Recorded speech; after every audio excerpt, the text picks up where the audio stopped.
Hi, నేను doctor Durga Prasad, consultant cosmetic surgeon, Prasad aesthetic clinic, Visakhapatnam. ఇప్పుడు నేను మీకు గైనకోమాస్టియా సర్జరీ గురించి నేను వివరిస్తాను. ఈ గైనకోమాస్టియా నుంచి ఇబ్బంది పడుతున్న పేషెంట్స్ ఎవరైనా మా క్లినిక్కి వచ్చినట్టయితే వాళ్ళకి ముందుగా వారికి ఉన్నటువంటి డౌట్స్ అన్నీ కూడా తెలుసుకుని ఆ డౌట్స్ అన్నిటినీ క్లారిఫై చేయడం జరుగుతుంది. ఆ తర్వాత అవసరమైనటువంటి బ్లడ్ టెస్ట్ అంటే రక్త పరీక్షలు చేయటం జరుగుతుంది. ఆ రక్త పరీక్షలన్నీ నార్మల్గా వస్తే అంటే విదిన్ నార్మల్ లిమిట్స్లో ఉంటే వెంటనే సర్జరీకి ప్రొసీడ్ అవుతాం. ఈ సర్జరీ అనేది గైనకోమాస్టియా సర్జరీ అనేది జనరల్ ఎనస్థీషియాలో చేసే ఆపరేషన్. అంటే మనిషికి పూర్తి మత్తు ఇవ్వడం జరుగుతుంది. అలాగే ఈ ఆపరేషన్ సమయంలో ఈ గైనకోమాస్టియా అనేది 2 భాగాలుగా ఉంటుంది. ఒకటి గ్లాండ్యులర్ ఫార్మ్లో ఉంటుంది, కొంత భాగం ఫ్యాట్ రూపంలో కూడా ఉండొచ్చు.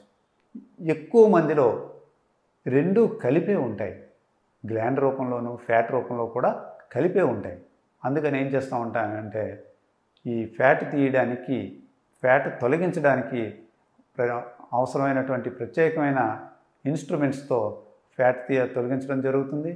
అలాగే ఈ గ్లాండ్ను కూడా తొలగించి నార్మల్ స్థాయికి తీసుకురావడం జరుగుతుంది. ఒక్కసారి ఇది పర్మనెంట్ ఆపరేషన్. ఒకసారి ఆపరేషన్ అంటూ జరిగితే అది పర్మనెంట్గా క్యూర్ అవుతుంది. మరి దీనికి కోత లాంటిది అంటే ఇన్సిషన్ లాంటిది ఏమన్నా మనకి స్కార్ లాంటిది కనపడుతుందా అంటే ఇది కోత అనేది చిన్నది, ఒక సెంటీమీటర్ లెంత్లో ఆంపిట్ దగ్గర అంటే చంక అంటాం కదా, అక్కడ ఇన్కాన్స్పిక్యూస్ ఏరియా, కనిపించని ఏరియా నుంచి ఒక చిన్న ఘాటు పెట్టి అక్కడి నుంచి ఆపరేషన్ చేయడం అనేది జరుగుతుంది. అందువల్ల ఏంటంటే పోస్ట్ ఆపరేటివ్గా ఈ స్కార్ అనేది ఎట్టి పరిస్థితుల్లోనూ కనిపించదు. అలాగే ఆపరేషన్ అయిన తర్వాత కొద్ది గంటల్లోనే ఆహారం తీసుకోవచ్చు. అలాగే కొద్ది గంటల తర్వాత తిరగవచ్చు, లేచి కూర్చోవచ్చు, తిరగవచ్చు. మరికొద్ది గంటల తర్వాత తగిన జాగ్రత్తలతో ఇంటికి డిశ్చార్జ్ అయ్యి కూడా వెళ్ళవచ్చు.